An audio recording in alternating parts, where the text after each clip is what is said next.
Huwag mong isisi kay Mateo kung bakit hindi ko magawang tanggapin yung pagmamahal mo.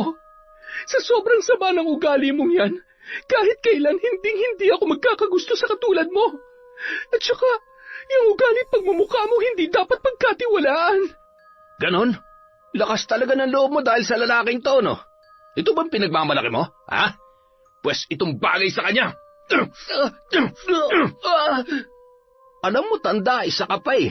Masyado kang pakailamero. Naaalibadbaran na ako sa itsura mo. Tingnan mo nga yung sarili mo.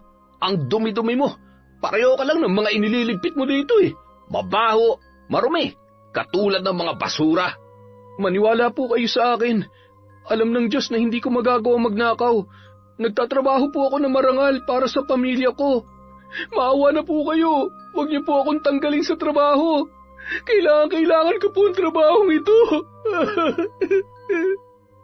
Alam mo kung anong tinutukoy ko.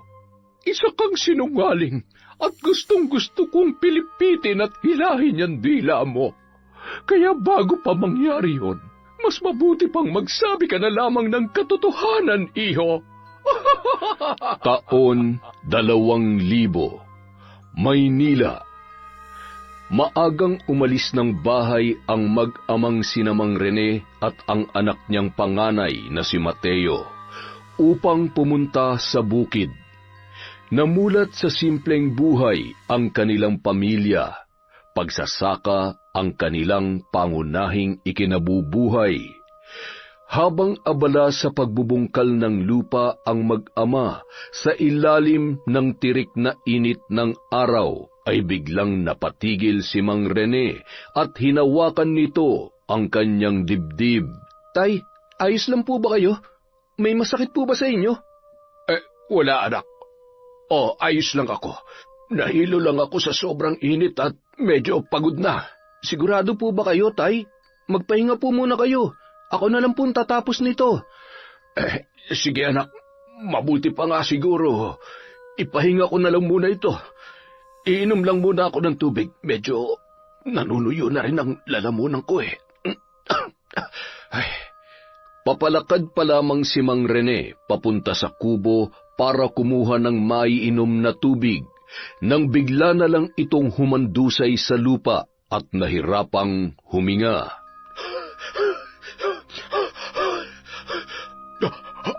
Tay! Tay! Tay!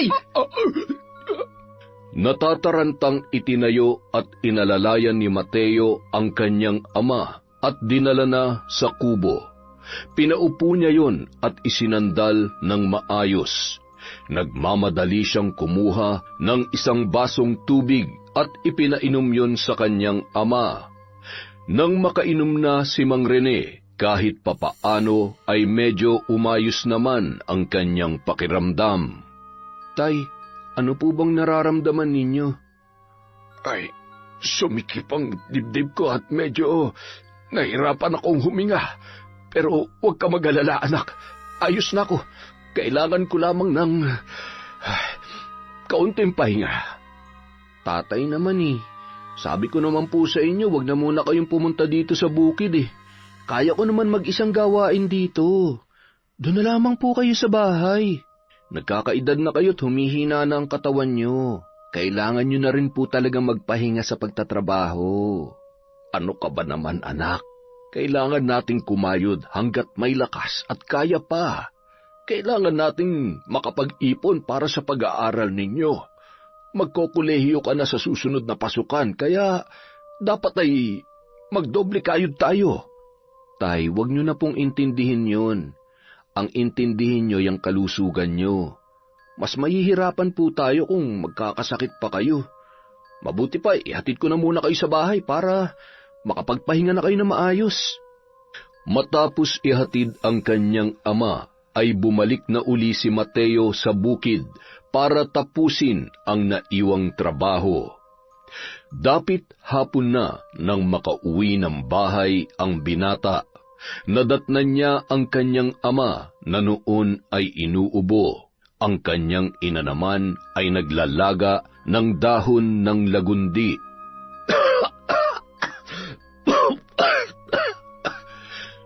Tay, kailangan niyo munang ipahinga yan ha. Ako na po munang bahala. Magpagaling po muna kayo.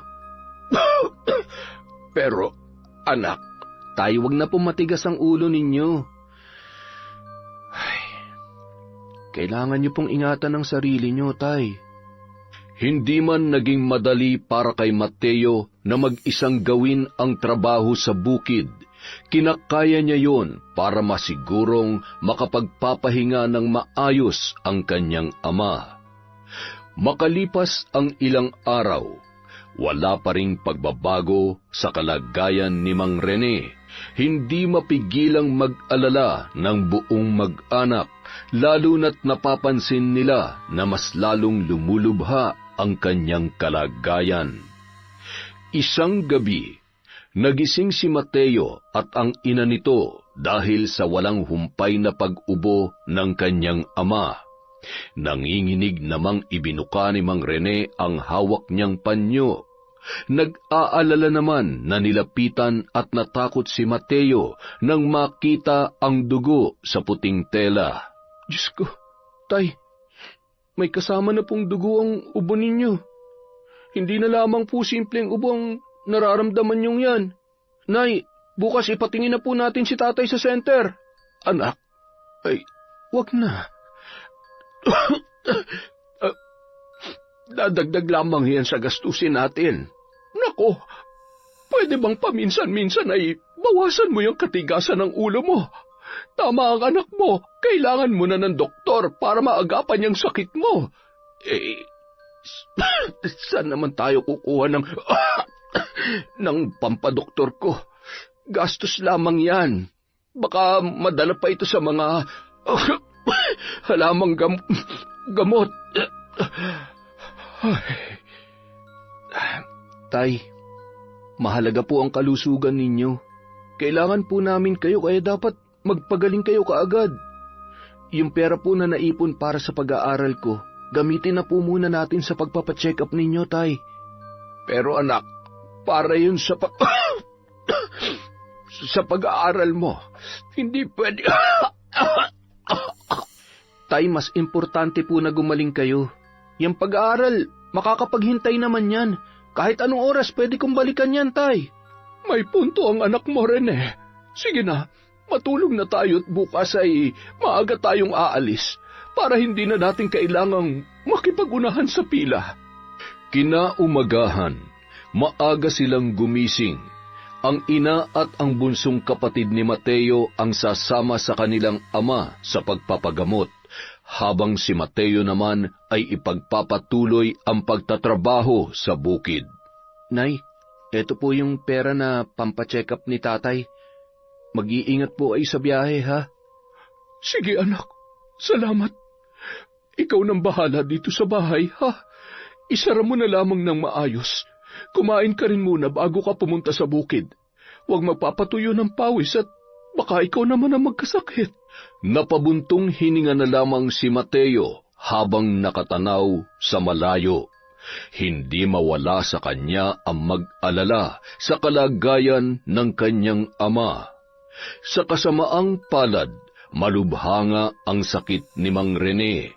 Ang mabilis na pagbagsak ng kanyang katawan, pag-ubo na may kasamang dugo at lagnat ay dahil sa sakit nitong tuberculosis. Mabuti na lamang malakas ang pangangatawan ng kanyang pamilya kaya walang nahawa sa kanya. Dahil sa nahihirapang huminga si Mang Rene, nanatili siya ng halos 2 linggo sa ospital. Bagamat may barangay at municipal health assistance, hindi pa rin sapat yon na pambayad sa bill sa naturang ospital. Gastos pamasahe, pagkain at gamot. Nagpabalik-balik pa sila dahil sa hindi pa rin bumubuting kalagayan ni Mang Rene. Sa loob ng 3 buwan lamang ay nabaon na sila sa utang. Hindi man ipinapahalata ng nanay ni Mateo ay ramdam niya ang pagkabalisa nito dahil sa kanilang kalagayan at pag-aalala sa kanyang asawa. Hindi sapat ang perang kinikita nila sa pagtatanim sa bukid, kaya nagdesisyon si Mateo na magtrabaho at makipagsapalaran sa Maynila. Bago siya umalis, dumaan muna siya ng ospital para magpaalam sa kanyang mga magulang. Sigurado ka ba, anak, na magtatrabaho ka sa malayo? Hindi ka ba mahihirapan doon? Tay, kailangan po para may pangbayad tayo sa pagpapagamot at makabayad tayo sa mga utang natin. Ipagpapaliban ko na muna ang pag-aaral. Hayaan nyo, Tay, pag gumaling na po kayo at nakapag-ipon ako, mag-aaral po ulit ako. Tutuparin kong pangarap natin. Hindi ko po kayo bibiguin. Gusto ko, kasama kayo ni Nanay sa pag-abot ng pangarap ko, kaya kailangan nyo pong magpagaling, Tay. Ay, sige anak. Basta, mag-iingat ka doon. Huwag mong kalimutan na tumawag sa amin, ha? Balitaan mo agad kami pagka nakakuha ka na ng trabaho. Kung hindi sana ako nagkasakit ay hindi mo sana kailangan na. Niyakap na lamang niya ang kanyang ama ng mahigpit, pati na rin ang kanyang ina bago siya umalis. Hindi mapigilan ni Mateo na tumulo ang kanyang luha. Bumiyahe ng mag-isa at susunduin siya ni Gaspar, na kakilala ng pinsan ni Mateo na taga Maynila, na siya ring tutulong sa kanya na makapasok sa trabaho. Pagkababa ng bus ay agad naman niyang tinawagan ang kanyang sundo na ilang minuto na ring naghihintay sa kanya. Sa tulong ng lalaki, nakapag-apply si Mateo sa kumpanya na pinagtatrabahuhan nito bilang isang call center agent. Bagamat sekundarya lamang ang kanyang natapos, hindi yun naging balakid para makapasok siya agad sa trabaho dahil sa husay at abilidad nito sa pagsasalita. Hindi dapat ako panghinaan ng loob, para to sa pamilya ko. Kailangan ko lang magtiwala sa sarili ko. Kaya ko to. Diyos ko, tulungan niyo po ako.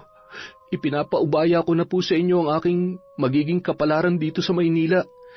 Alam kong hindi niyo naman po ako pababayaan. May tiwala po ako sa inyo. Madali niyang napasa ang interview at agad na nakapasok sa nasabing kumpanya. Naiiyak sa tuwa na tumawag ang lalaki sa kanyang ina para ipaalam ang magandang balita na labis namang ikinatuwa ng kanyang mga magulang. Salamat naman sa Diyos. Basta mag-iingat ka dyan at huwag mong pababayaan ang sarili mo, ha? Opo, Nay. Kayo rin po dyan, ha? Sabihin niyo po kay tatay, magpagaling na siya. Magpapadala po ako agad ng pera pag sumahod na ako. Laking pasasalamat ni Mateo kay Gaspar sa lahat ng tulong nito sa kanya. Pansamantalang nanirahan muna siya sa bahay ng lalaking naging malapit niya ring kaibigan. Isang gabi, hindi makatulog si Mateo dahil sa hindi niya maipaliwanag na dahilan. Nakahigaman ay buhay na buhay ang kanyang diwa at kahit anong posisyon ng paghiga ay hindi pa rin siya dinadalaw ng antok. Kinaumagahan, maagang nag-asikaso si Mateo upang pumasok at sumabak sa unang araw niyang trabaho bilang call center agent. Tol, ang aga mo namang gumising. Mukhang excited ka sa unang araw ng trabaho, ah. Oo, hindi nga ako nakatulog na maayos eh. Hindi ko alam kung kinakabahan ba ako o ano. Ano ka ba? Sa una lang yan mahirap, pero pag nagamay mo na, sisiw na lang yan sa'yo at para ka na lang naglalaro. Balita ko nga, ang galing mo daw mag-English eh at sumagot sa interview. Hindi naman. Mahilig lang kasi akong magbasa kaya marami akong baon na English. Sa unang linggo ng kanyang trabaho ay siya ang laman ng usap-usapan at tuksuhan. Bagamat baguhan ay pinag-iinitan ng mga mapanlait na mata ng ilan sa kanyang mga kasamahan. Kaya pala mukhang sunog ang kilay. Siguro lagi ka nakababad sa araw. Nakikita kaya siya sa dilim? Siguro kapag ngumiti. Tumigil nga kayo dyan. Mas mabuti pagalingan nyo na lang sa trabaho. Ay, akala mo naman kung sino kayong mga artistahin at gwapo. Sa kabila ng kulay at balat ni Mateo, hindi naman maikakaila ang taglay nitong kagwapuhan. May ibang nakikisabay sa tawanan ni na Marvin at may iba naman na palihim na napapatili sa kilig kapag nagsasalita ang binata. Mapapanganga ka kapag nagsalita na siya dahil napakaganda ng boses nito at napakagaling din bumigkas ng mga salita. Samantala, natuon naman ang tingin ni Mateo sa isang babae na noon ay sinasaway ang mga kasama na nagtatawanan. Tumabi yun sa kanya at matamis siyang nginitian. Hi, ako nga pala si Irish. Pagpasensyahan mo na sila, ha? Ganyan lang talaga yung mga yan kapag may bago. Masasanay ka rin sa ugali nila. Ayos lang. Totoo naman ang sinabi nila kaya hindi naman ako na-offend. Sa bukid kasi ang trabaho ko kaya araw-araw bilad sa initan. Hindi ko naman yun kinakahiya. Basta wag mo na lang silang pansinin. Mananawa rin yan sa pangasar. Binigyan si Mateo ng kanyang TL ng kopya ng dapat niyang pag-aralan, ang mga dapat niyang gawin. Hindi rin naging problema sa kanya ang paggamit ng computer dahil kahit papaano ay natutunan niya ito nung itinuro yon sa kanilang eskwelahan. Sinimulan niya na rin kabisaduhin ang script kung paano sagutin ang customer kapag ito ay tumatawag. Makalipas ang ilang araw, natutunan agad ni Mateo ang sunod-sunod na gawain sa tulong na rin ni Irish. Ang galing mo naman. Ang bilis mong matuto. Samantalang yung iba dito sa atin, inaabot ng ilang buwan bago matutunan yung trabaho. Pinabilib mo ako doon, ha? Matalino na, mabait pa. Hindi tulad ng iba dyan, puro lang yabang. Wala namang...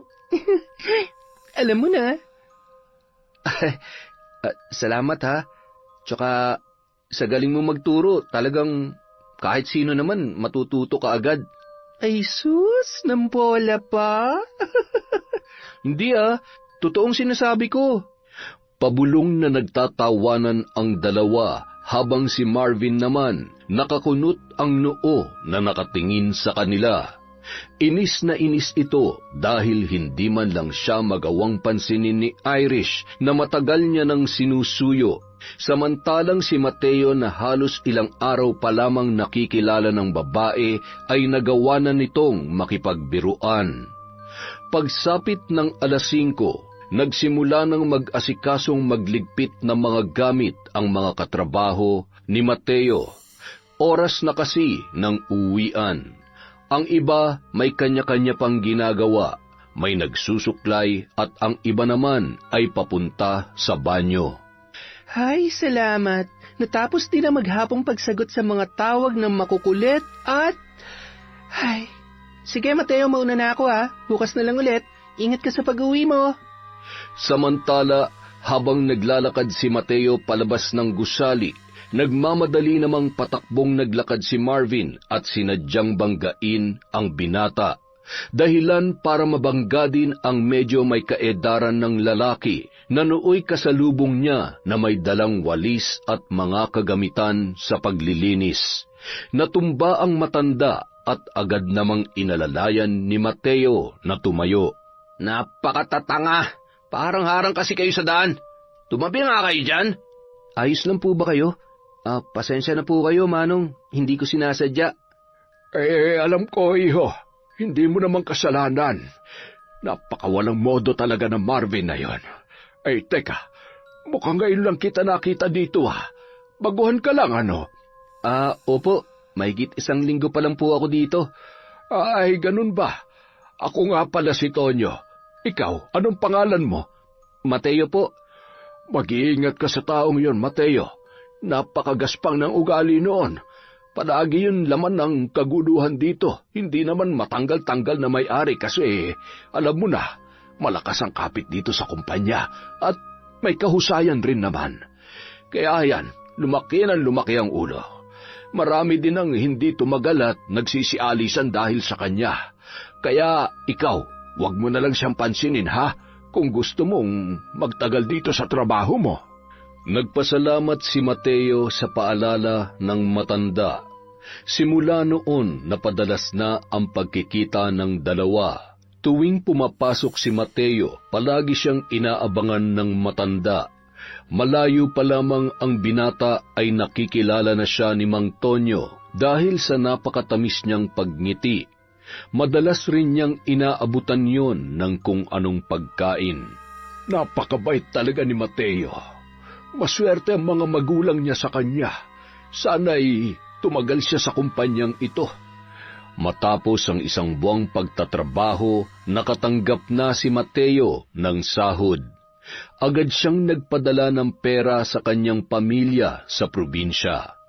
Nanatili muna si Mateo sa apartment ni Gaspar dahil hindi pa sapat ang kanyang kinikita para makalipat dahil mas inuuna niya ang pagpapagamot ng kanyang ama. Hindi naman tumanggi si Gaspar sa pakiusap ng kaibigan dahil nagbibigay naman ito ng ambag sa renta.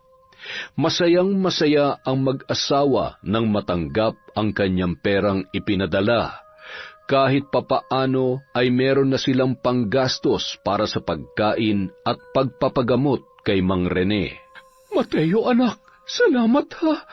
Malaking halaga itong ipinadala mo. Nagtira ka ba para sa sarili mo?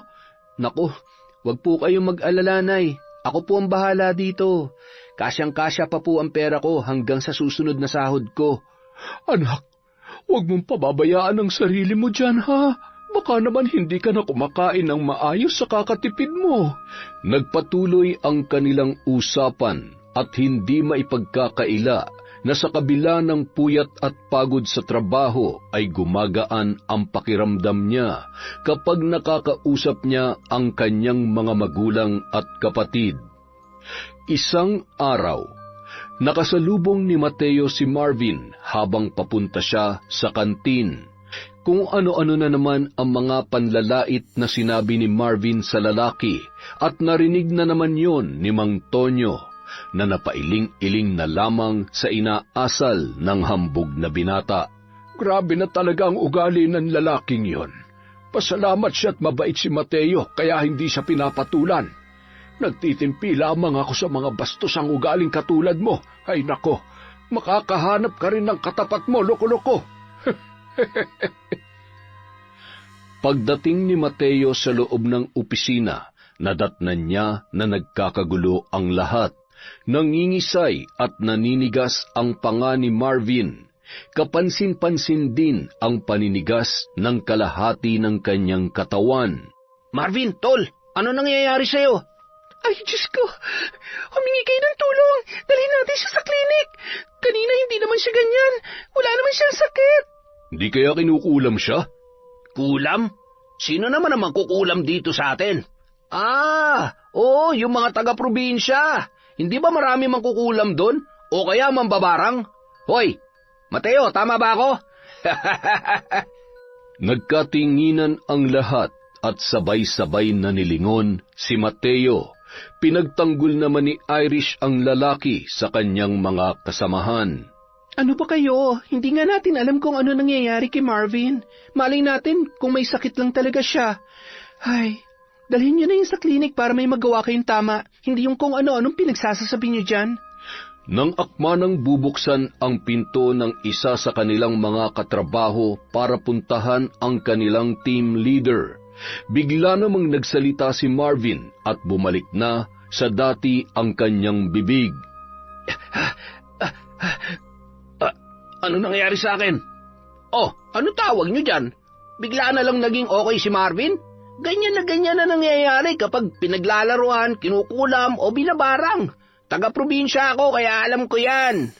Sino naman ang gagawa nito sa kanya? Bakit ngayon lang ito nangyari kay Marvin? Sino ba may galit kay Marvin para ipakulam siya o kaya ipabarang? Hindi kaya ang lalaki na yan ang may gawa nito sa akin? Siya lang naman ang nakasalubong ko kanina at kung makatingin akala mo. Ano ba, Marvin? Bakit ba lagi mo nalang pinag-iinitan si Mateo? Wala kayong karapatan na husgahan ng isang tao na wala kayong sapat na ebidensya. Hindi naman dahil kagagaling lang sa probinsya at baguhan ay ginaganyan nyo na. Alam mo kasi Marvin, bawasan mo yung kagaspangan ng ugali mo. Alam mo, sana nga binabarang ka na para naman mabago yung ugali mo. Kita mo na? Baka pati ikaw ginayuman na ng lalaking yan kaya nagkakagusto ka na sa kanya at ganun mo na lang siya ipagtanggol. Wala ka na talagang matinong naiisip, no? Napakarumi ng utak mo. Mabait si Mateo at alam kong hindi niya kayang gawin ang binibintang niyo sa kanya. Sa inyong dalawa, isama mo na rin yung mga kaibigan mo, mas higit na dapat pagkatiwalaan si Mateo. Inawat na lamang ni Mateo si Irish para hindi na patulan si Marvin. Lumabas na muna saglit ang dalawa para humupa ang tensyon sa pagitan nila. Tingnan nyo, parang aso na sunod ng sunod si Irish sa lalaking yun.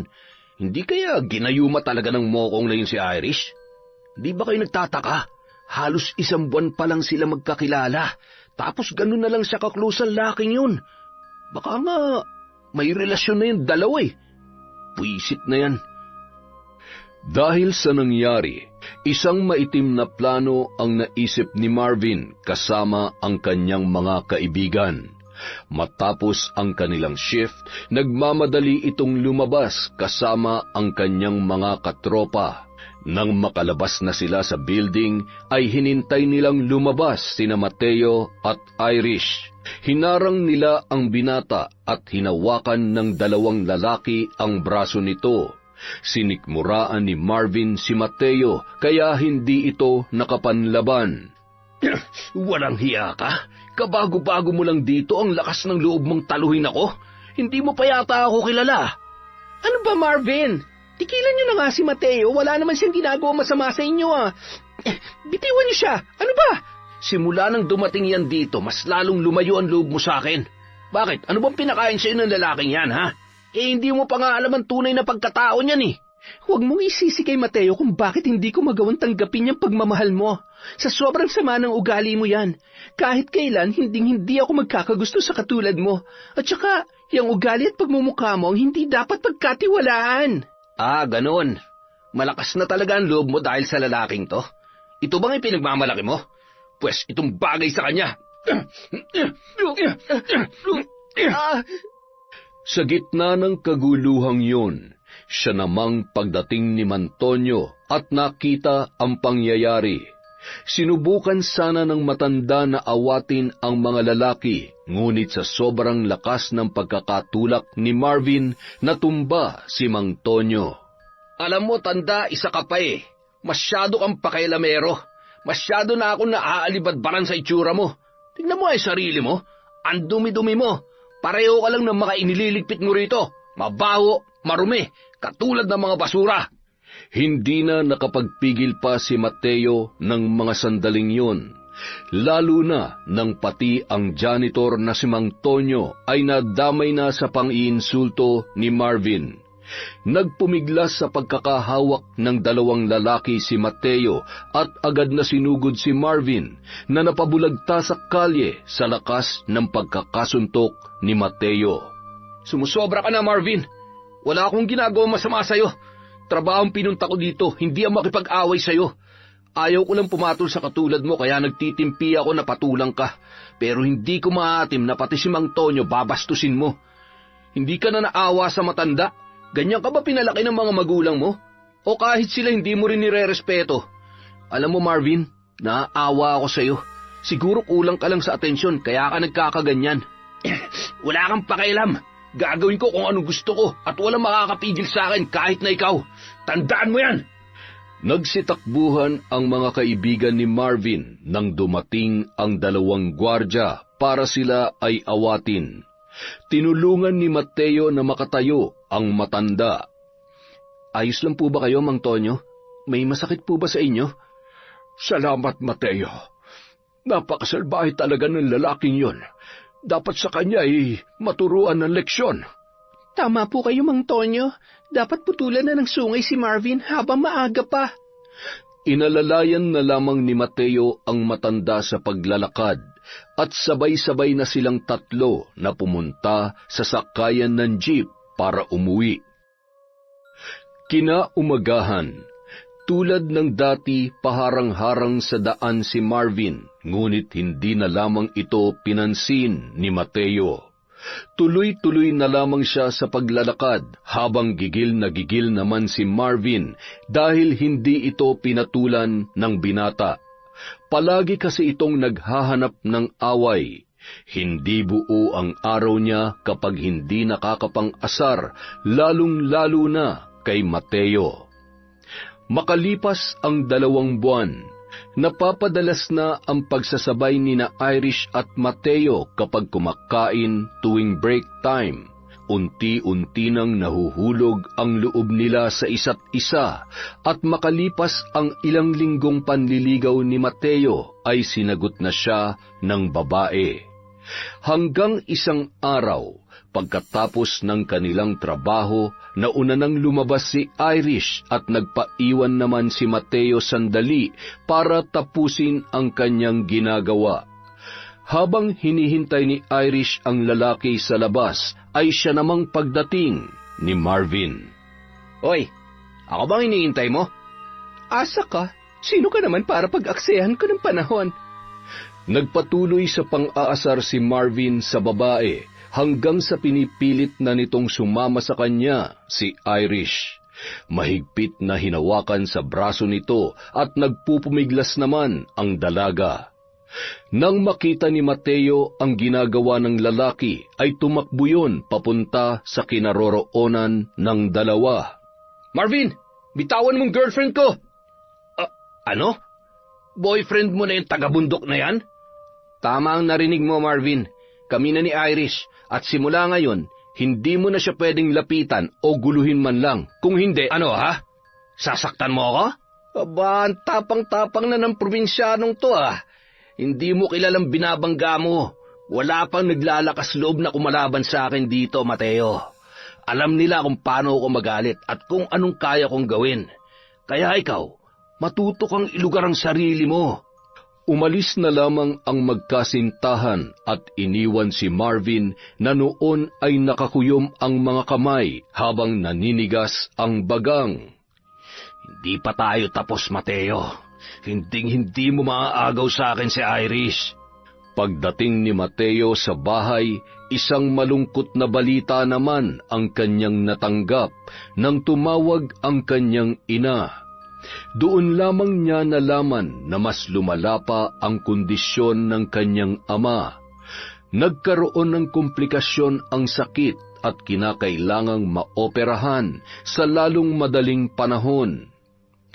Nang sumunod na araw, habang nagpapahangin sa labas ng building si Mateo, ay sinundan naman siya ni Marvin.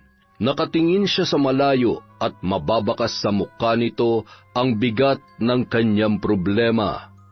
Hoy, Mateo ang taga-bundok, ano nangyari sa'yo Hiniwalayan ka na ba ni Irish? O baka naman natatakot ka na sa akin?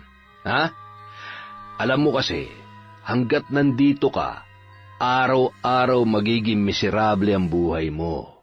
Araw-araw, hindi tinatantanan ni Marvin si Mateo. Pinayuhan naman ni Mang Tonyo ang lalaki na kung maaari ay humanap na lamang ng ibang trabaho para makaiwas sa binata at malayo sa peligro ang kanyang buhay. Hindi po pwede, Mang Tonyo. Hindi naman po ako sigurado kung matatanggap ako agad sa ibang kumpanya. Kailangan na po maoperahan ng tatay ko, kaya titiisin ko na lang kahit ano pang sabihin niya.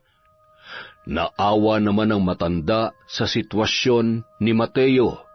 Napakabait na bata at mapagmahal sa pamilya. Hindi niya alam kung bakit hindi niya kayang tingnan na lamang na nahihirapan at inaapi ang binata. Kinaumagahan, nabulahaw ang masarap na pagtulog ni Marvin nang tumunog ang kanyang alarm clock. Halos ayaw pa nitong idilat ang kanyang mga mata dahil sa sobrang antok. Nang akmanang mag-uunat-unat siya ay naramdaman niyang hindi niya maitaas ang kanyang mga kamay. Dumilat ang lalaki at nanlaki ang mga mata nito nang makita ang kanyang sarili. Nananaginip ba ako? Bakit namamaga ang mga paa at kamay ko? Totoo ba ito? Ano nangyayari sa akin? Kinusot-kusot niya ang kanyang mga mata. Baka sakaling namamalikmata lamang siya at sa muli niyang pagdilat, bumalik sa normal ang kanyang katawan. Lalo siyang nabahala dahil hindi niya maipaliwanag kung ano ang nangyayari sa kanya. Sigurado ako na si Mateo may kagagawan nito. Simula nang dumating yung lalaki na yun, nagsimula na rin ang mga kakaibang nangyayari sa akin. Kaya malakas ang hinala ko na may sa demonyong lalaking yun. Humanda siya sa akin. Pagpasok niya sa trabaho, dumiretso agad siya sa lugar kung saan nakapaskil kung sino ang mga naging outstanding employee sa buwan na yon. Kampante siya na tulad ng dati, siya pa rin ang nangunguna sa lahat.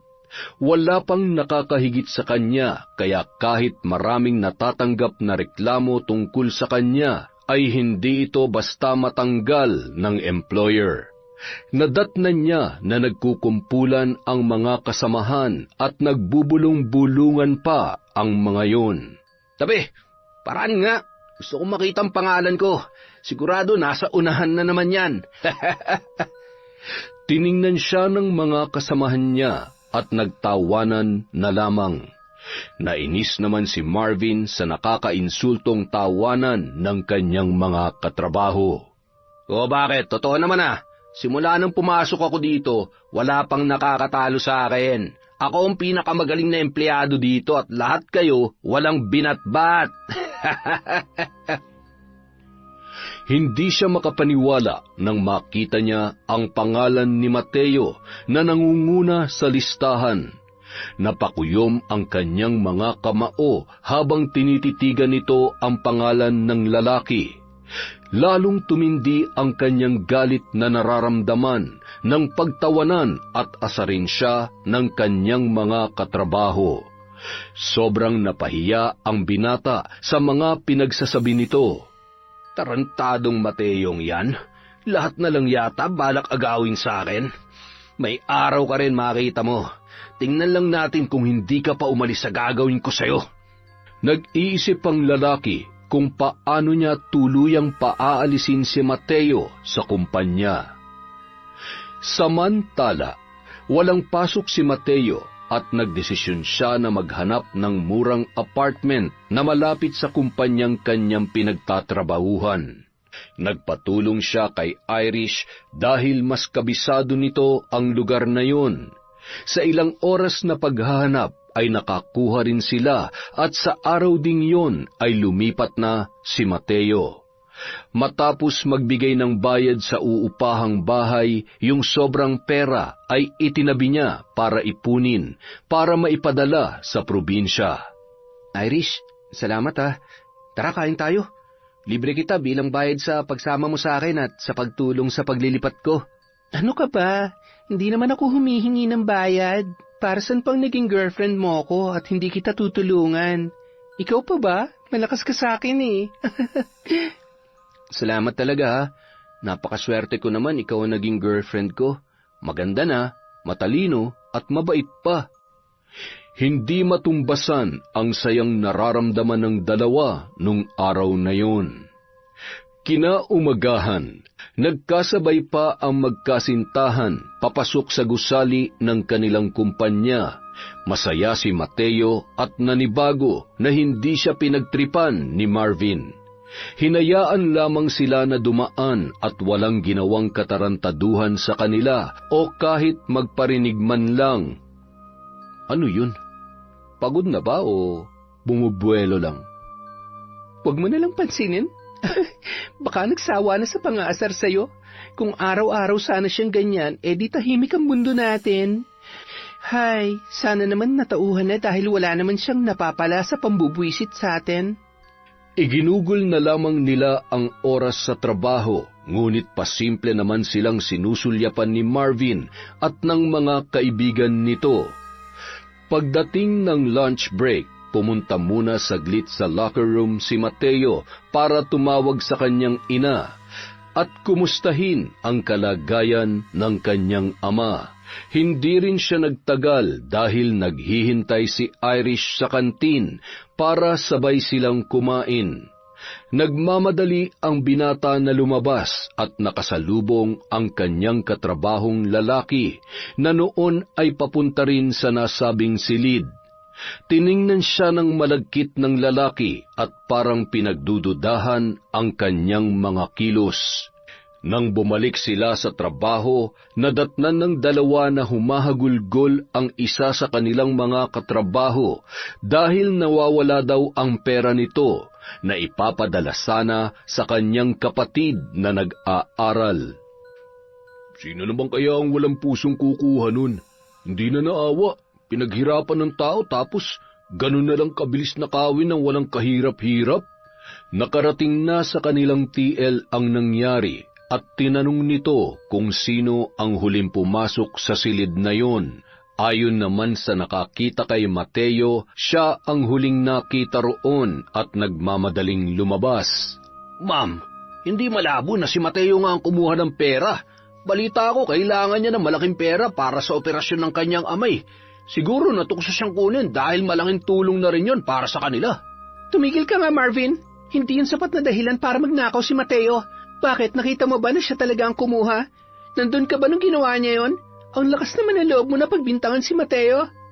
Maniwala po kayo, hindi ko po yung kayang gawin. Oo, kailangan ko ng pera at laki ako sa hirap. Pero ni minsan, hindi po sumagi sa isip ko na kumuha ng pera ng iba.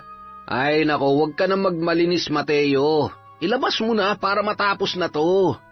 Bakit pa parang siguradong-sigurado ka na si Mateo nga ang kumuha? Siguro may kinalaman ka dito, no? Siguro plinano mo lahat ng to para mapagbintangan si Mateo. Di ba gusto mo na siyang mapaalis dito? Pwede ba tigilan mo nga ako, Irish? Baka mapahiya ka. Paano kung tama ang sinasabi ko, ha?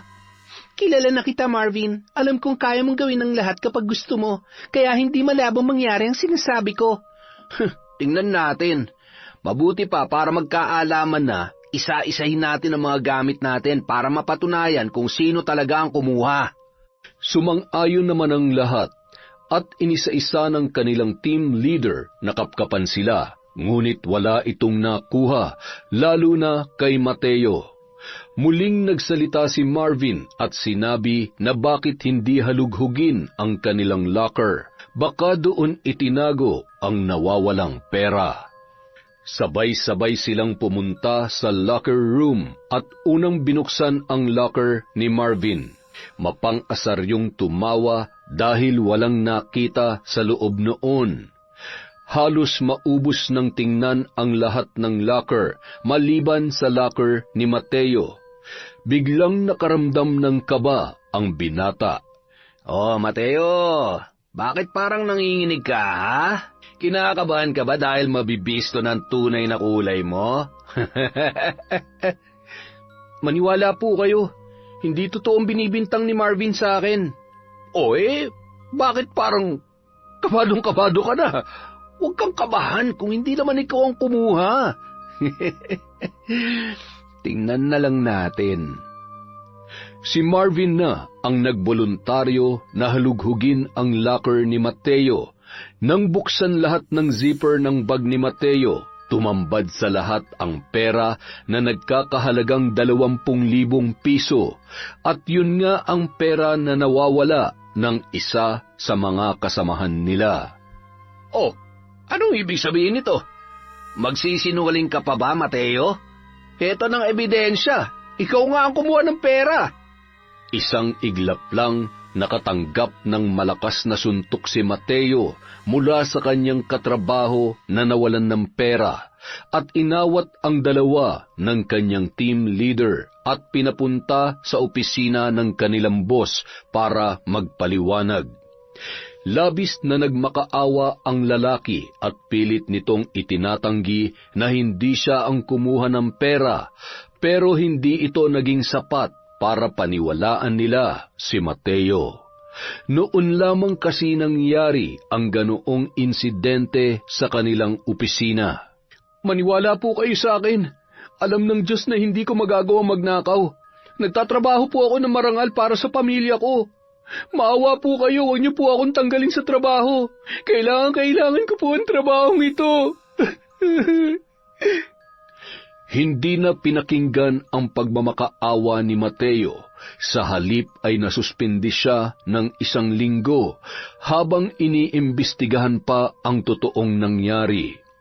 Walang nagawa ang binata kundi ang lumabas ng silid at humagulgol na lamang. Nakita naman yun ni Mantonio at sa matanda niya inilabas ang kanyang sama ng loob. "Huwag ka mag-alala, Mateo. Lalabas din ang totoo. Alam kong inosente ka sa binibintang nila. Sigurado ko na yang si Marvin ang may kagagawan. Gusto ka niya lamang mapaalis sa kumpanya. Hindi niya matanggap na nakahanap na siya ng katapat. Hayaan mo, tutulungan kita para mapaamin yung salbahing yan." Po, paano niyo po gagawin yun? Basta ako nang bahala. Magtiwala ka lamang sa akin. Naghanap na mapagkakakitaan si Mateo habang hindi pa siya nakakabalik sa trabaho. Sa tulong ni Irish, pansamantalang namasukan siya bilang tindero ng isda sa pwesto ng tiyuhin ng dalaga. Nataon namang nagawi si Marvin at ang kanyang mga barkada sa palengke kaya pinagtawanan siya ng mga yun.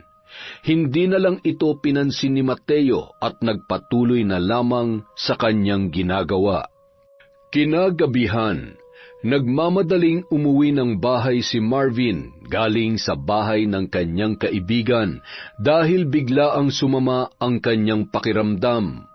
Maaga itong nakatulog dahil sa iniindang sakit ng ulo.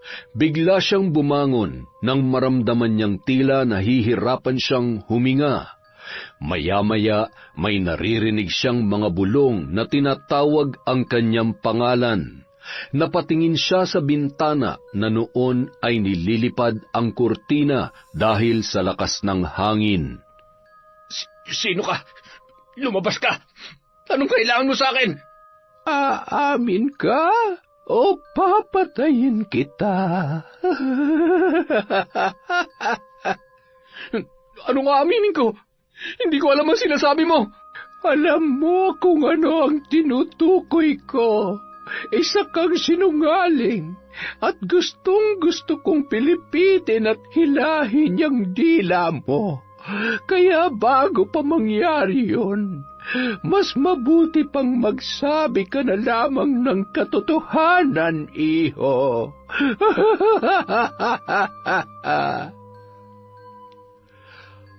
Paulit-ulit na naririnig ni Marvin ang nakakatakot na tinig na yon. Nagpapalipat-lipat ang direksyong pinagmumulan sa kanyang magkabilang tainga.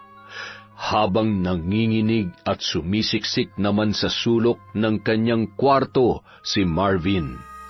Unti-unting nararamdaman niya ang mga kamay na sumasakal sa kanyang leeg, dahilan para mahirapan siyang huminga. Nagising ang binata na basang-basa ng pawis at hangus na hangus. Ramdam niya pa rin ang sakit ng pagkakasakal. Nahawakan niya ang basang parte ng kanyang higaan at nang amuyin niya yon, tsaka niya lamang napagtanto na napaihina siya sa kanyang salawal. Naiiritang bumangon ang binata para magpalit ng pambabang kasuotan at ibabad ang sapin ng kanyang kama. Kinaumagahan, pinagmasdan niya ang kanyang sarili sa salamin. Nanlaki ang kanyang mga mata nang makita ang pasa sa kanyang leeg. Doon niya na siguro na lahat ng nangyari ng gabing yon ay hindi panaginip lamang. Hanggang sa pagpasok niya sa trabaho ay naririnig pa rin niya ang nakakatakot na tinig ng matandang babae. May mga pagkakataon na mag-isa siyang nagsasalita at napagkakamalan siyang baliw ng mga kaibigan at katrabaho niya. Oo na, aamin na ako. Tigilan mo na ako. Patahimikin mo na ako. Oo na, kasalanan ko na. Ako na may pakalanan lahat. Naiinis lang ako sa lalaking yun at galit na galit ako sa kanya. At yun lang ang paraan para mapaalis ko siya dito. Oh, Inuusig na yata ng konsensya si Marvin. Umaamin na sa kanyang kasalanan. Iba talagang maningil ang karma. Ay, kawawa naman si Mateo. Napilitang tanggalin sa trabaho ng pamunuan ng kumpanya ang lalaki dahil sa nangyari at wala na rin sa tamang pag-iisip para magampanan ang kanyang tungkulin. Makalipas ang 3 araw ay agad namang pinuntahan ni Irish ang kasintahan para ipaalam ang magandang balita na pinababalik na siya sa trabaho. Totoo ba yung sinasabi mo, Irish? Sinasabi ko na nga ba si Marvin talagang naglagay ng pera sa bag ko eh. Napakasama talaga ng ugali nun. Buti naman at tinatablan pa siya ng konsensya. Bigla namang pumasok sa isip ni Mateo ang sinabi ni Mang Tonyo. Hindi niya alam kung paano napaamin si Marvin dahil sa pagkakakilala niya dito ay hindi ito basta-basta nagpapatalo.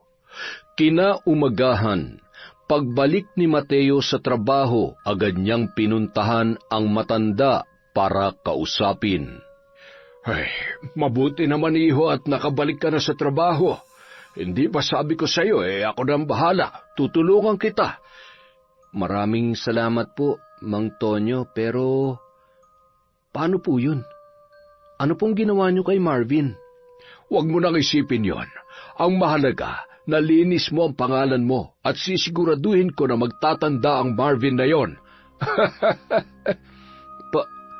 Paano po at... Huwag nang madaming tanong, Mateo.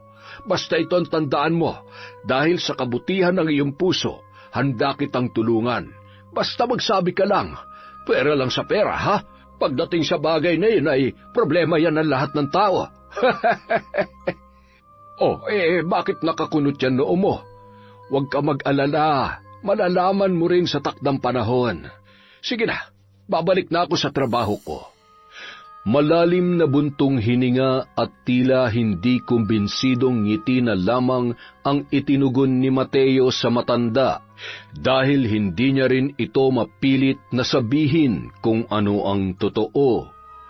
Humingi naman ng pasensya ang kanyang mga katrabaho dahil naniwala sila kay Marvin. Nagbigay din ng kaunting halagang tulong ang mga katrabaho niya para sa pagpapagamot ng kanyang ama, na labis niya namang ipinagpapasalamat. Samantala, magulo at pabugso-bugso pa rin ang emosyon ni Marvin. Madalas yung nasa labas ng building at nagmamasid.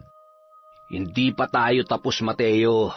Sige, magsaya ka ngayon dahil isang araw, hindi mo nagugustuhin mabuhay sa gagawin ko sa'yo. Hindi ako papayag na isang katulad mo lang napipitsuging probinsyano magpapabagsak sa akin. Hindi pa isinilang ang tao makakatalo sa akin. Araw-araw, walang ginawa si Marvin kundi ang magpakalasing at inaabangan kung saan madalas dumaan si Mateo pauwi sa kanyang apartment. Naglalakad lamang ang binata dahil hindi naman gaanong kalayuan ang tinitirhan nito mula sa kanilang trabaho. Sa tuwing nakakasalubong niya si Marvin ay iniiwasan niya na lamang ang lalaki dahil walang mangyayaring maganda kung ito ay papatulan niya. Akala mo kung sinong santo? Bait-baitang ka. Tingnan lang natin kung hindi lumabas ang totoong ugali mo sa gagawin ko sa'yo. Samantala, nag-aagaw ang liwanag at dilim nang pauwi na si Irish sa bahay galing sa kanyang trabaho. Hindi siya naihatid ni Mateo dahil may importanteng lakad ang kanyang kasintahan. Nakaramdam ang babae na parang may sumusunod sa kanya. Maya-maya, bigla na lang may tumakip sa kanyang bibig mula sa kanyang likuran. Sino ka? Bitawan mo ako! Hindi nagtagal, nawalan ng malay ang babae dahil sa panyong may gamot na itinakip sa kanyang bibig. Paggising ni Irish, nakatali na ang kanyang kamay at paa sa isang upuan. Iginala ang paningin nito at doon niya napagtanto na nasa loob siya ng isang abandonadong gusali. Tulong! Tulungan niyo ako! Bigla namang dumating ang isang lalaki na may hawak na kutsilyo at abot tainga ang ngiti. Marvin, anong gagawin mo sa akin? Pakawalan mo ako, hayop ka talaga! Tulong! Tulungan niyo ako! Shh! Irish naman. Pwede ba huwag kang magsisigaw?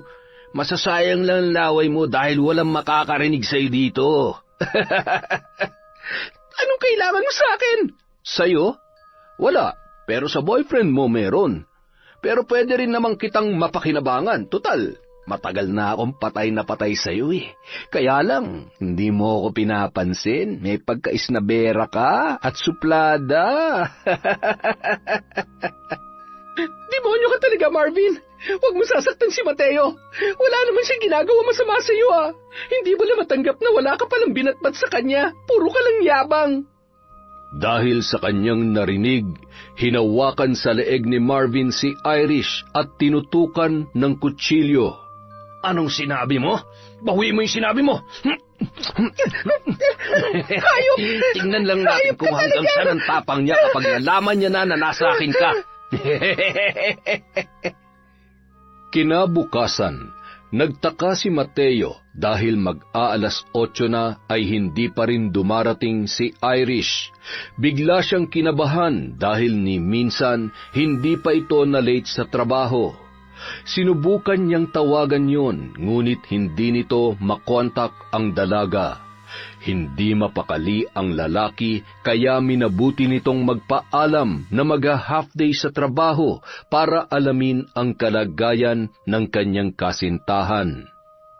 Pagdating ni Mateo sa apartment ng babae, wala itong nadatnan at ayon sa mga kasamahan nito, kagabi pa raw hindi umuwi si Irish. Hindi niya na yon natawagan pagka-uwi niya nung gabing yon dahil nakatulog siya sa sobrang pagod. Ang buong akala niya ay ligtas na nakauwi yon sa bahay. Madalas kasi silang nakakatulog at nakakaligtaan ng mag-text o tumawag kapag sila ay napagod buong araw. Maya-maya, biglang tumunog ang kanyang cellphone at may tumatawag na hindi niya kilalang numero. Mateo! Sigurado, ngayon hinahanap mo na si Irish. Tama ba ako? Gusto ko lang malaman mo na kung gusto mo pa siyang makitang buhay, pumunta ka sa address na ibibigay ko. Marvin, nakikiusap ako. Huwag na huwag mo sasaktan si Irish. Relax. Hindi ko naman siya sasaktan, lalo na kung bibilisan mo at susunod ka sa magiging usapan natin. Mag-isang tinungo ni Mateo ang address na binigay ni Marvin. Hindi siya humingi ng tulong dahil yon ang bilin ng lalaki. Halos mahigit 1 oras niyang binaybay ang daan patungo sa lugar na yon. Malayo at luma na ang abandonadong gusali na bumungad sa kanya. Pagkapasok niya ay agad naman siyang sinalubong ng nakangising si Marvin. Nasaan si Irish? Sumunod ako sa usapan natin kaya magaling. Ganyan dapat. Masunurin ka naman pala eh. Pakawalan mo na si Irish. Ako naman ang kailangan mo, di ba? Huwag mo na siyang idamay. Huwag kang mag-alala. Pakakawalan ko naman yung syota mo. Kaya lang, parang gusto ko munang tikman eh. Demonyo ka. Huwag mong gagalawin si Irish. Kung hindi, ano? Papatayin mo ako? Isa lang ang lalabas na buhay sa atin dalawa rito at sinisiguro ko sa'yo na ako yun. Buong puwersang sinuntok ni Mateo si Marvin. Tumulo ang dugo noon kung saan tumama ang nanginginig na mga kamao ng galit na binata. Lalo tuloy nagngit-ngit si Marvin nang makita ang pagtulo ng kanyang dugo. Dahilan para magpatuloy ang suntukan at nagpagulong-gulong ang dalawa. Nang mapaibabawan ni Marvin si Mateo ay binunot niya ang kutsilyo mula sa kanyang bulsa. Ano? Lalaban ka pa, ha? Gusto mo bang itara ko dyan sa leeg mo to, ha? Walang kasing lakas na pinilipit ni Mateo ang braso ni Marvin hanggang sa mabitawan ang kutsilyong hawak nito. Itinulak at tinadyakan niya ang pribadong bahagi ng katawan nito, dahilan para mamilipit yon sa sakit. Susugurin niya sanang muli si Marvin nang biglang may humawak sa kanyang braso. Humahalakhak ang mga yon at patuloy naman siya sa pagpupumiglas. Tinali ang mga kamay nito at ibinitin ang lalaki sa tapat kung saan nakagapos ang kanyang kasintahan na si Irish. Hayop ka, Mateo! Ngayon pagmasdan mo kung paano ko pagsasawaan ang maganda at napaka-sexy mong girlfriend! Wag! Bitiwan mo ako! Mateo! Tulong! Tumigil ka, Marvin! Napakasama mo! Hindi magkamayaw sa kasisigaw si Mateo na punong-puno ng galit para kay Marvin at awa naman para sa kanyang kasintahan na si Irish. Habang pinagsasamantalahan yon sa kanyang harapan, kumuha naman ng tubo ang dalawang kaibigan ni Marvin at walang awang pinaghahampas si Mateo. Demonyo ka, Marvin! Pagbabayad ka sa ginawa mo kay Irish. Wala kaming ginagawang kasalanan sa'yo para gawin mo to sa kanya. Hayop ka! Isinusumpa ko. Kapag nakawala ako dito, pagbabayaran mong lahat ng ito. Subukan man ni Irish ang lahat ng kanyang magagawa, wala pa rin siyang laban kay Marvin. Matapos sikmuraan ng malakas ang babae, bigla yun nawalan ng malay. Binuhat ng dalawang lalaki ang walang malay na si Irish. Nakakapagod yun ah. Sige na mga pre, alam nyo na kung anong dapat gawin dyan. Saan nyo dadalhin si Irish? Anong gagawin nyo sa kanya? Pakawalan nyo ako dito! Pakawalan nyo ako! Sa ginagawang pagpupumiglas ni Mateo ay unti-unti namang naputol ang lubid na nakatali sa kanyang kamay. Kasabay ng kanyang pagbagsak ay dinampot niya ang isang tubo at diretsyong ipinukpok sa likod ni Marvin. Bahagyang nagdilim ang paningin ng lalaki at nang makapa ang kanyang balisong, ay walang pakundangan niyang pinagsasaksak si Mateo. Nang makitang duguan na ang lalaki, ay walang kasing bilis tumakbo papaalis si Martin. Halos gumapang naman si Mateo sa maalikabok at mabuhanging semento habang lumalabas sa gusaling yun para humingi ng tulong. Unti-unti nang umiikot ang kanyang paningin sa dami ng dugo na nawala sa kanya, ngunit pinilit niyang makalabas hanggang sa makarating sa kalsada bago yon nawalan ng malay. Nang magising ang lalaki, inilibot niya ang kanyang paningin sa isang munting bahay at nabuhayan siya nang makita ang isang pamilyar na muka na marahang ngumiti. Nang makitang siya ay nagkamalay na. Mang Tonyo? Ako nga, Mateo. Salamat naman at nagising ka na. Ano pong ginagawa ko dito? Paanong nawala ang mga sugat ko? Ay, hindi na importante pa kung paano. Ligtas ka na, yun ang mahalaga. Nandito ka sa bahay namin. Mabutit ang apo ko nakakita sa iyo sa kalsada, kaya nailigtas ka. Kung nagkataon ay baka... Ay, walang awa may gawa nito sa iyo. Mang Tonyo, si Irish po. Nasaan po si Irish? Si Irish? Kasama mo rin siya? Ay sus Mariosep, hindi namin siya nakita. Sino bang halangang kaluluwang may gawa nito? Si Marvin na naman ba? Opo. Gusto niya akong patayin. Hayop siya. Pinagsamantalahan niya si Irish habang nakagapos ako sa harapan niya. Wala akong nagawa. Hindi ko nailigtas ang babaeng mahal ko.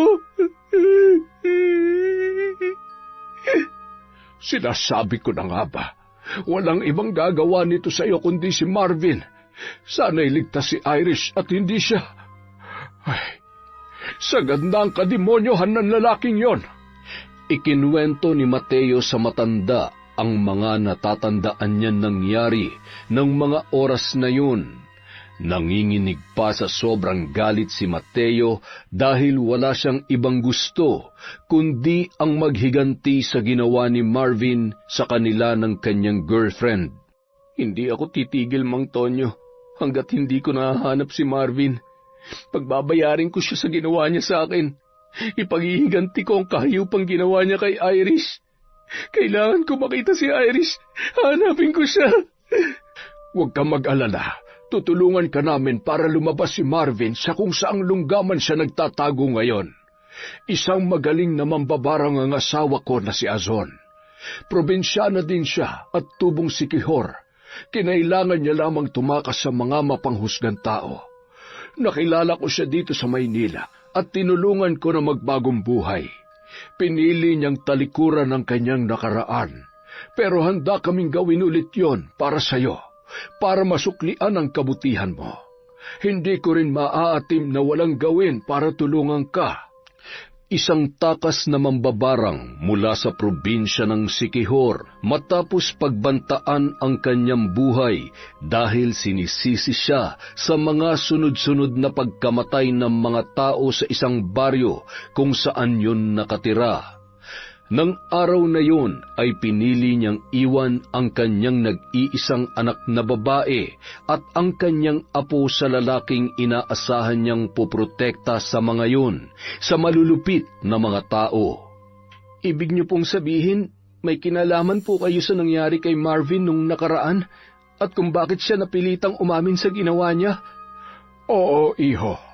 Tinakot ko lang siya para magtanda. At ayun, gusto ko lang din na linisin ang pangalan mo at makabalik ka agad sa trabaho. Matagal na ako nagtitimpi tuwing sinasaktan at minamaliit niya ako. At para na rin sa ibang empleyado na hindi rin tumagal dahil sa sama ng ugali ng Marvin na yon. Sa pagkakataong ito, napatunayan ko na kulang pa ang ginawa namin para putulin ang sungay niya. Lumipas ang ilang mga araw, wala pa ring balita si Mateo tungkol kina Irish at Marvin.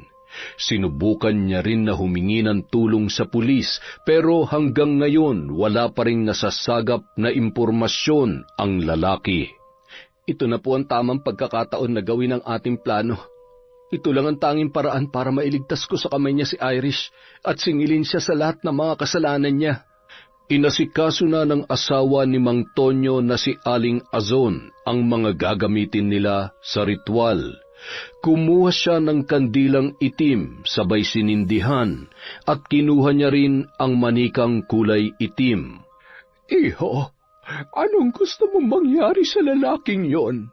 Lahat ng iyong sasambitin ay siyang mangyayari sa kanya. Gusto kong mamaga at magkasugat-sugat ang bibig niya. Umurong ang kanyang dila, nang sa gayon wala nang mapanlait na salita ang lumabas sa bibig niya. Mamilipit sa sakit ng kanyang ulo, at usigin siya ng kanyang konsensya hanggang sa hindi niya na makayanan. Gusto kong masiraan siya ng bait.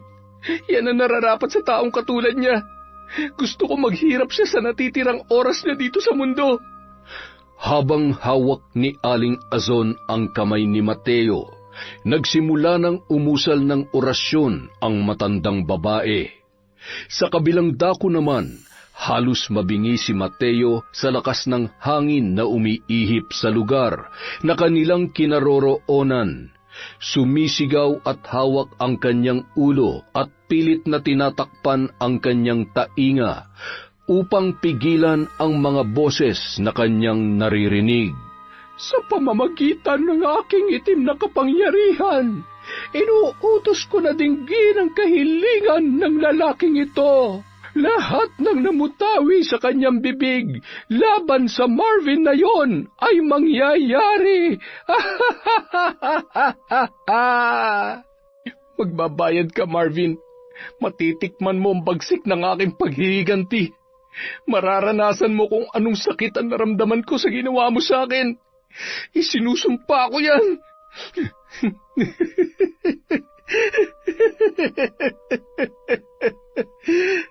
Samantala, patuloy na naririnig ang halakhak ng isang lalaki at ang matinis na tinig ng isang bruhang mambabarang. Unti-unti ring namamaga ang kanyang bibig at parang lupang tigang na nagbibiyak-biyak ang kanyang labi. Nagsisigaw sa sobrang hapdi at tumitilamsik ang dugo mula roon.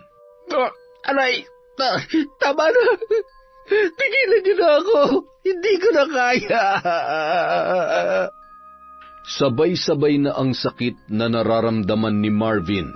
Unti-unting nagdidilim ang kanyang paningin at tumutulo ang mga nanlalamig niyang pawis. Maya-maya, naaninagan niya ang isang lalaki na papalapit sa kanya.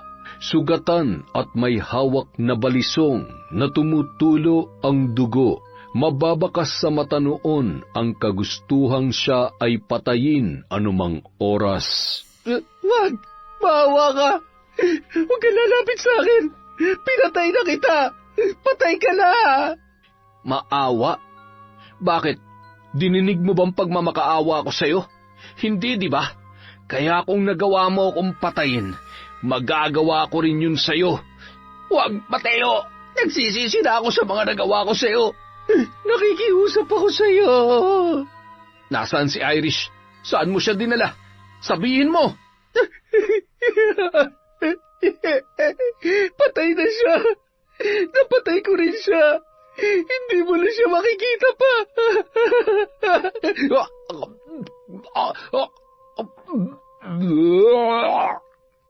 Hawak ni Marvin ang kanyang leeg na animoy tinutusok ng karayom. Gusto niyang sumigaw at patuloy na magsalita laban kay Mateo, ngunit wala ni katiting na boses ang lumalabas sa kanyang bibig. Samantala, muling bumalik ang espiritu ni Mateo sa kanyang katawan. Tumutulo ang kanyang luha at butil-butil na pawis. Bumitaw na ang lalaki sa pagkakahawak sa kamay ng matanda. Ipagpatuloy lang po natin ang pagpapahirap sa kanya hanggang sa lumabas na siya sa pinagtataguan niya at sumuko sa mga pulis. Kilala kong pagkatao ni Marvin. Hinding-hindi yun basta susuko. Hindi sapat na makulong siya para magtanda. Makalipas ang 1 linggo, hindi pa rin gumagaling si Marvin. Sa tulong ng kanyang kaibigan na may alam kung saan siya pwedeng ipagamot, ay bumiyahe sila ng malayo papuntang probinsya ng Quezon para doon magpatingin sa isang albularyo. Mahigit kalahating araw bago nila narating ang lugar. Pagdating nila sa bahay ng manggagamot ay nadatnan nila ang mahabang pila ng tao na halos mga dayo rin sa lugar na yon para magpagamot. Kailangan natin mag-antay, Marvin, kung gusto mong gumaling ka. Wala tayong magagawa kundi ang sumunod sa pila. Saad ng kaibigan ni Marvin nang nagpupumilit na siyang sumingit sa pila. Tanging senyas ng kamay lamang ang ginagamit ni Marvin kung gusto nitong makipag-usap dahil sa tuluyan ng umurong ang kanyang dila. Matinding paghihiganti ang dahilan kung bakit ito ginagawa sa iyo, iho. Ano bang kasalanan mo sa taong yon? At ganun na lamang katindi ang kanyang pambabarang sa iyo. Maraming gustong sabihin ang binata, ngunit walang maintindihan ang albularyo sa kanya. Nang ibalin ang tingin ng albularyo sa kasama ni Marvin, hindi na ito umiimik dahil sa takot. Naisip nito na hindi imposibleng mangyari din sa kanya ang ginawa kay Marvin, lalo na't tinutulungan niya yon. Hindi ko maipapangako na gagaling ka agad sa isang gamutan.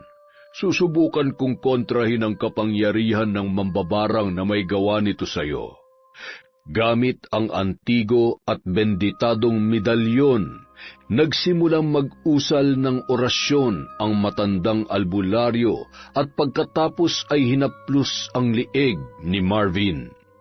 Kumuha ang manggagamot ng 7 dahon ng pandan at dinikdik yon hanggang sa lumabas ang katas at inorasyonan, tsaka ipinahid sa ulo ng binata.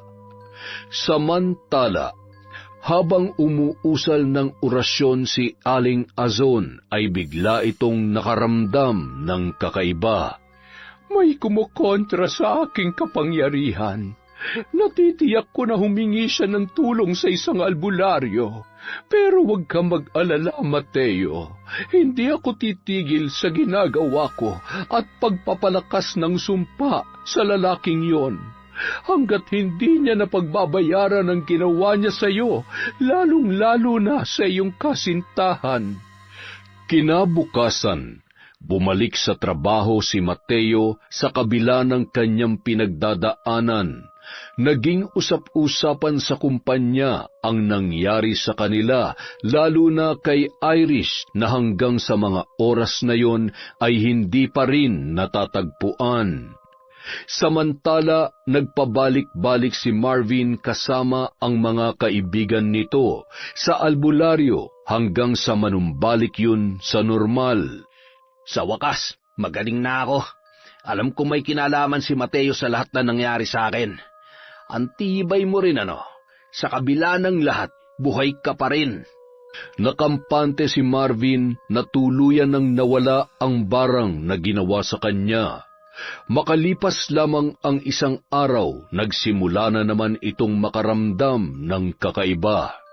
Hindi magkamayaw sa pagsigaw sa sobrang sakit ng kanyang ulo, at may kung anong insekto na lumalabas sa kanyang ilong.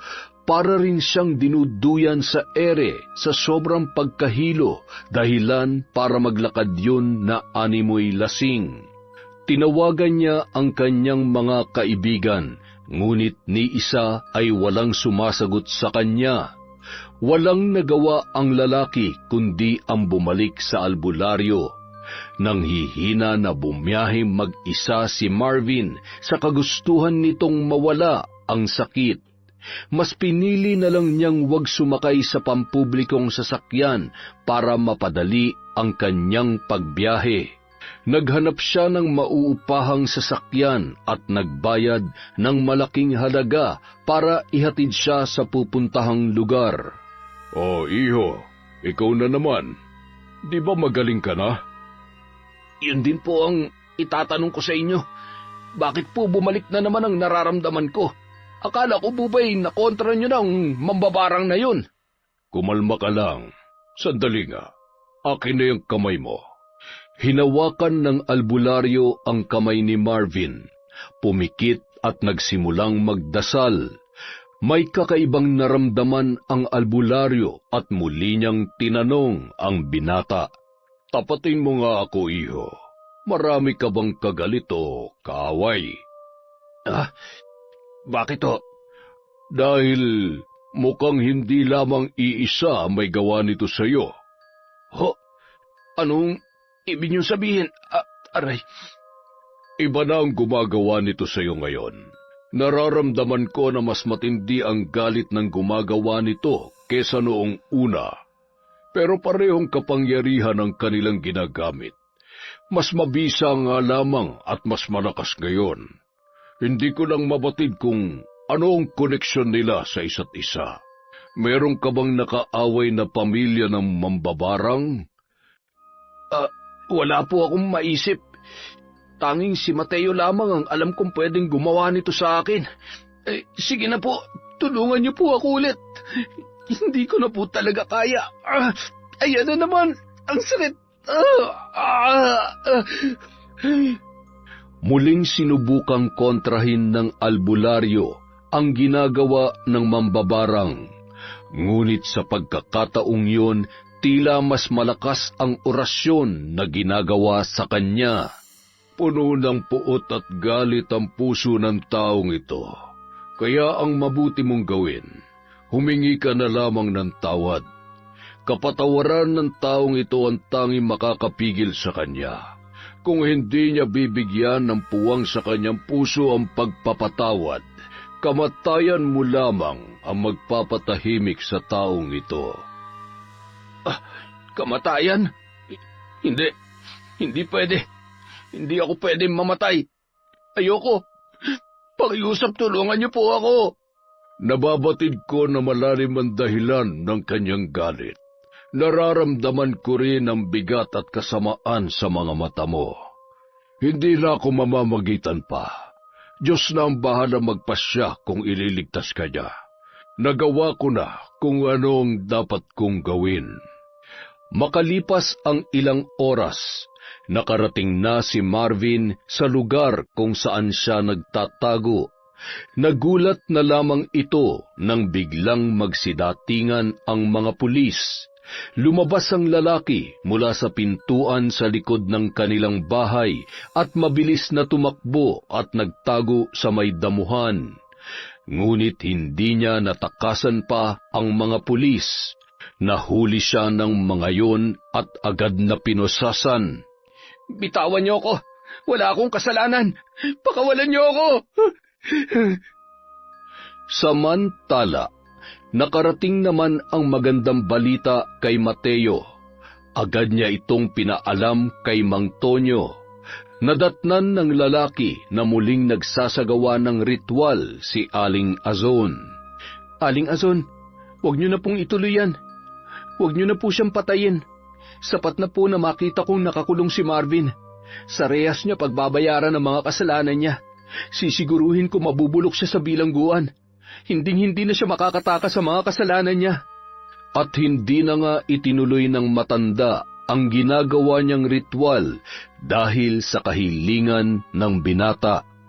Tumayo na lamang ito at niyakap ang lalaki. Napakabuti ng puso mo. Nanaig pa rin ang awa kesa sa paghihiganti. Tulad ng ikinukwento sa akin ng aking asawa, tunay na napakabusilak ng iyong kalooban. Sana'y pagpalain ka ng Diyos sa iyong kabutihan. Kung lahat ng tao sa mundo ay katulad mo, marahil ay payapa at pantay-pantay sana ang pagtrato sa lahat. Diyos na po ang bahala sa kanila. Ipinauubaya ko na po sa kanyang lahat. Makalipas ang ilang sandali, agad na pinuntahan ni Mateo si Marvin sa kulungan. Hindi ko nga alam. Bakit pang kulit mo? Mukha ba akong hanapan ng nawawalan tao? Kung ako sa'yo, tanggapin mo na lang na tuluyan na siyang mawawala sa'yo. Hayop ka talaga. Ayaw ko na sanang magkasala pa ng dahil sa'yo. Pero sagad na ako, Marvin. Kapag hindi ko nahanap si Irish, humanda ka sa akin. Samantala, nang malapit nang sumapit ang gabi, bigla na lamang sumigaw at namimilipit sa sakit ng ulo at tiyan si Marvin. Ilang sandali pa ay sumiksik na naman yun sa ilalim ng kanyang higaan na animoy takot na takot. Nandito ka na naman! Tigilan mo na ako! Ayaw ko na marinig ang boses mo! Lumayo ka! Lumayo ka sa akin! Naghagalpakan ng tawa ang mga kasamahan nito. Nababatid nila na nababaliw na ang lalaki. Halos napapadalas ang ganoong eksena at umabot na sa puntong inuuntog na ni Marvin ang ulo niya sa pader, dahilan para tumulo ang dugo mula sa kanyang noo. Dugo! Dugo! Umalis ka dyan! Huwag kayo maingay. Nandyan na naman siya! Nandyan na naman siya! Papatayin niya tayo, kung kaya huwag kayo maingay, kundi madadamay kayo. Kailangan na natin magtago. Halikayo, bilis! Kapag nanahimik naman yon ay nakatitig lamang sa isang direksyon habang nginangat-ngat ang sarili niyang kuko. Isang araw, Habang sabay-sabay na kumakain ang mga preso, biglang nabaling ang atensyon ng lahat nang tumayo sa taas ng lamesa si Marvin na may hawak na tinidor.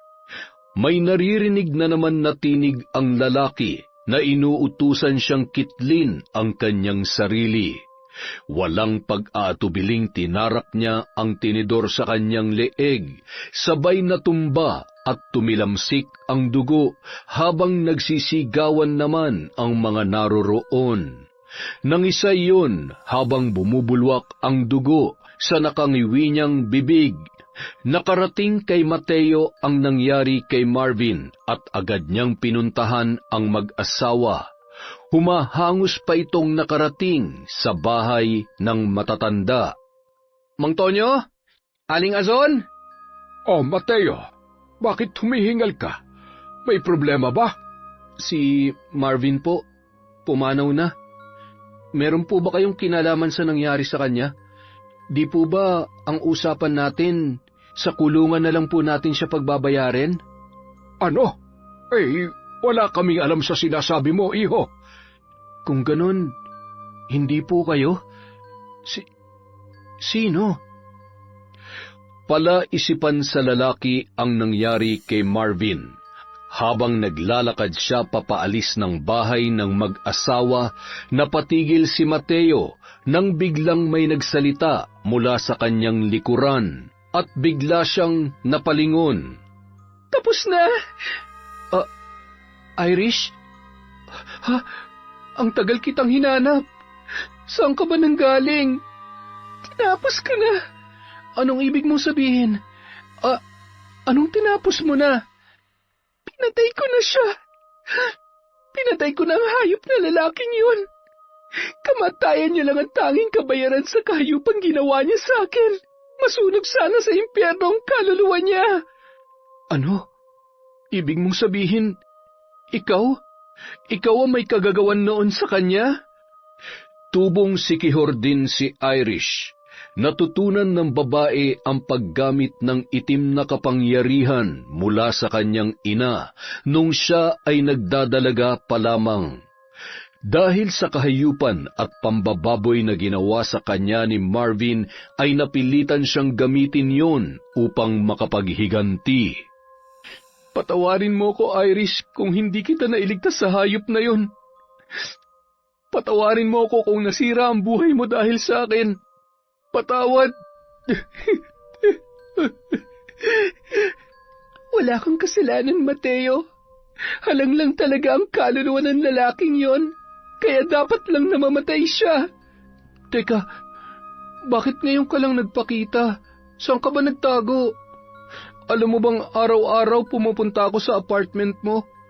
Sinubukan kitang hanapin sa tiyo mo pero hindi niya rin alam kung nasaan ka. Nung gabing mapagsamantalahan si Irish, mayroong nakakita at tumulong sa kanya. Kaya ito nakaligtas sa kamatayan. Pinili ng babae na huwag magpakita para makapaghiganti.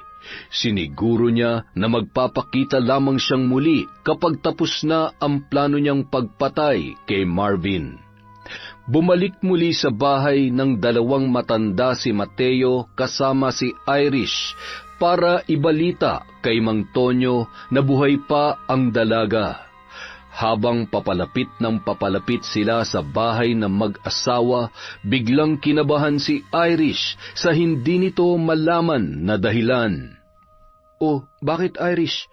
Napahinto ka. Masama bang pakiramdam mo? Nang makarating ang dalawa sa bahay ni Mang Tonyo, natuwa ang matanda nang makita si Irish na buong akala nila ay patay na. Habang nag-uusap ang tatlo, bigla namang lumabas si Aling Azon at pinakilala ni Mang Tonyo ang asawa sa dalaga. Nang hawakan ni Irish ang kamay nito para magmano sa matanda, nanlaki ang mata ni Aling Azon nang makita ang balat sa kamay ng dalaga. Apo ko! Apo! Ikaw nga ba yan? Ano? Si Irish yan? Paano nangyaring apo mo si Irish? Yang balat sa kamay niya, pareho kaming mayroon. Tandayan na lahi ng isang mambabarang. Tingnan niyo, magkatulad kami. Wala na po si nanay. Patay na po siya. Si tatay naman po ay iniwan kami dahil hindi po siya sang-ayon sa ginagawa ni nanay. Nagkaroon po ng malubhang sakit si nanay dahil hindi niya po tinalikuran ng itim na kapangyarihan. Natalo po siya ng isang manggagaway. Dahilan po kung bakit siya namatay. Itinago ko po ang libreto at nangako na iingatan ko po yon. Hindi ko inakalang tuluyan kong yayakapin ang itim na kapangyarihan. Hindi ko nga po ata matatakasan ng kung anong itinakda ng tadhana. Nasa dugo po talaga natin ang pagiging mambabarang. Patawarin mo ko, Apo. Napabayaan ko kayo. Patawad kung hindi ko kayo naprotektahan ng nanay mo. Mahal na mahal po kayo ni Nanay, Lola. Nagkalayo man po kayo, masaya siya na ligtas kayo sa mga kamay ng tao. Bago siya namatay, binili niya po sa akin na hanapin ko po kayo. Siguro kung nasaan man siya ngayon, masayang-masaya na siya dahil natagpuan ko po kayo. Ay, tingnan mo nga naman ang pagkakataon, oo. Napakaliit talaga ng mundo. Ang matagal ko nang kilala na mabait na dalaga ay apo pala ng babaeng pinakamamahal ko. Habang kinukwento ni Irish ang nangyari sa kanya at kung paano siya nakipagsapalaran sa Maynila, hindi mapigilan ng babae na umiyak habang nakayakap sa kanyang lola. Mabuti na lamang at kinupkup siya ng kapatid ng kanyang ama na tumulong sa kanya upang makapag-aral at magkaroon ng trabaho. Magsimula tayong muli, Irish. Kakalimutan natin ang pait na nangyari sa buhay natin, lalo na sa'yo. Pilitin mo maghilom ang sugat ng iyong puso para makalaya na ang iyong sarili sa pait at puot. Sa kabila ng pinagdaanan mo, handa pa rin kitang tanggapin. Tatanggapin kita ng buong buo. Sabay nating palayain ang ating mga sarili sa madilim na nakaraan. Gusto ko, pagkatapos ng lahat ng ito, piliin pa rin natin na maging masaya. Muli silang bumalik sa trabaho at ipinagpatuloy ang buhay. Nailipat ni Irish ng maayos na tirahan ang kanyang lola Azon at ang asawa nitong si Mang Tonyo. Samantala, masaya namang ibinalita ng ina ni Mateo ang matagumpay na operasyon ng ama nito na labis ipinagpapasalamat ng binata. Umuwi sa probinsya si Mateo kasama si Irish para magbakasyon at dalawin ang kanyang pamilya. Masayang ipinakilala ng lalaki si Irish sa kanyang mga magulang at kapatid bilang kasintahan at malugod namang tinanggap ng pamilya ang mabait at magandang dalaga. Salamat, anak, dahil hindi mo kami pinabayaan. Maraming salamat din sa iyo, iha, sa mga tulong na binigay mo sa anak ko. Tay, may maganda rin akong balita sa inyo. Mag-aaral na po ako ulit. At nagbalik na nga sa pag-aaral si Mateo. Nakiusap siya sa kanyang employer na ayusin ang kanyang schedule sa trabaho para may oras siya sa kanyang pag-aaral. Sa pagsisikap ng lalaki at sa tulong na rin ni Irish, nagawa niyang pagsabayin ang trabaho at pag-aaral. Makalipas ang 4 na taon, nakagraduate na sa kolehiyo si Mateo. Nanatili pa rin siya sa kumpanyang pinagtatrabahuhan. Dahil sa pinakita nitong kasipagan at dedikasyon, hindi naglaon ay napromote ito bilang supervisor. Nakapag-ipon at nakapagpatayo ng malaking bahay sa probinsya. Mas lalong tumibay ang relasyon ni Mateo at Irish hanggang sa nagpakasal na ang dalawa sa simbahan at kasalukuyang naninirahan pa rin sa Maynila kasama ang kanilang mga anak. Yon! Ang gaganda ng mga kwento natin, no? Maraming salamat po at hindi kayo nagsasawa sa suporta, sa panonood, sa pakikinig. Anyway, Ano pa bang sasabihin ko? Mag-shoutout na nga lang tayo. Shoutout! Simulan po natin! Kay Lira Luna. Hi, Idol. Hi po kay Juju Hes6 TV from Bahrain. Hi kay Lent TV from Saudi Arabia. Hello po kay Alanger Grosel. Hi kay Skyfox TV at kay Ana Maria Lanza. Maraming salamat po sa pakikinig at pagsuporta sa Kwentong Enteng. Huwag mong